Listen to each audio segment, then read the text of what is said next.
So we're very excited this year to announce the launch of our brand new grant program, something we've been wanting to do for a long time. And so we're very excited to launch it. And our goal really is to just incentivize and support your efforts in the community to improve our ponds. And so it's very simple. And especially this first year, we're starting out in a very broad way. We don't have a lot of details or requirements because we want to just keep it simple as possible. The goal is really just to improve and promote the health of all of our ponds. And we want to do that by working with local nonprofit groups who are seeking matching funds to support their efforts for their specific ponds. And so any pond that's at least 1/3 within the town's borders are eligible. And so that's pretty much all the ponds, including Long Pond and a couple others along the border with Harwich there. The matching program is a 2-to-1 ratio. Basically, you put in or for every $2 you put in, we'll put in $1. There's a maximum amount of $10,000 per year. Your typical project is going to be very similar to the one that Nancy and Rob and Bruce talked about, which is you're going to put in some sort of stormwater management basin. And once you're done, you're done. Of course, there's some annual sort of cleaning and things like that, but that's really not going to be funded by us. That would be something you would need to figure out on your own. But we also know that other projects, and think like the aquatic vegetation harvesting that we did on Elbow Pond, those could be multi-year projects. And so, we are willing to commit to up to 3 years funding at up to $10,000 per year for those kind of projects. And so, we're very flexible in that regard. And so there's a couple of things though, in-kind services like labor and materials cannot be included in the calculation of funding.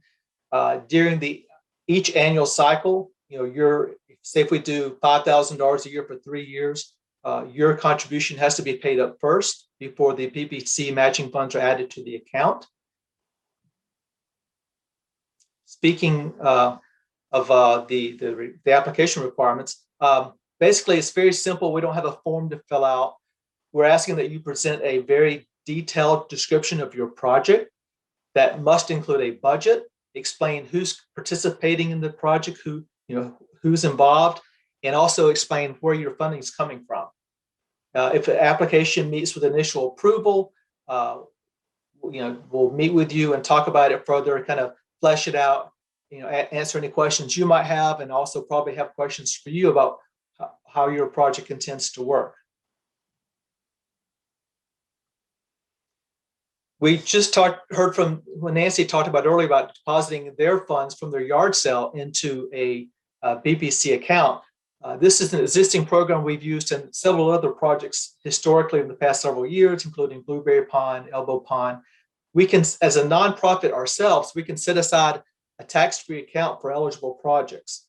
So once the application is approved, an MOA will be created, basically documenting how everything's going to flow in terms of the funding and all those things. You raise your money, you deposit the money into the BPC restricted account, and then we'll match that funding once you reach your target for that year. Another thing that actually is a positive, as project expenses come in, you submit those bills to us, we pay those out. And the good thing about that is because we're a nonprofit, we're not required to pay sales taxes. And so we can give you our documentation, I forget what you call it, basically saying that we're a nonprofit. You provide that to the vendor or the retailer, and you don't have to pay sales tax. So you're saving a little bit of money there. So, things always happen. So if the expenses exceed the project budget, applicants should expect to make up the difference themselves. At our sole discretion, the BPC may or may not choose to provide matching funds for those contributions. A big factor will probably be how close you are to that $10,000 limit.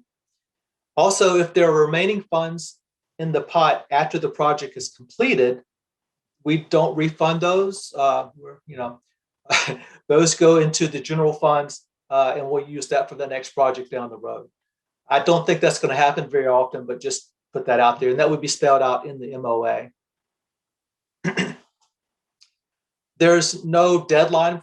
We're just accepting applications on a rolling basis.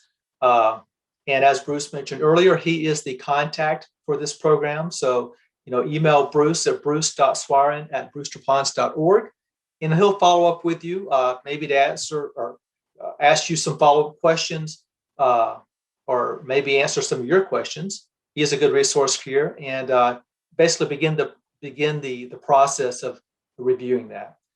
Since we haven't done one yet, I don't know how long the application process is going to take on our end, but essentially once we feel like everything is locked in, everything makes sense, there's a good plan in place that spells out all the steps needed for success. At that point, we sign off on the job and move forward, and you can start raising money at that point.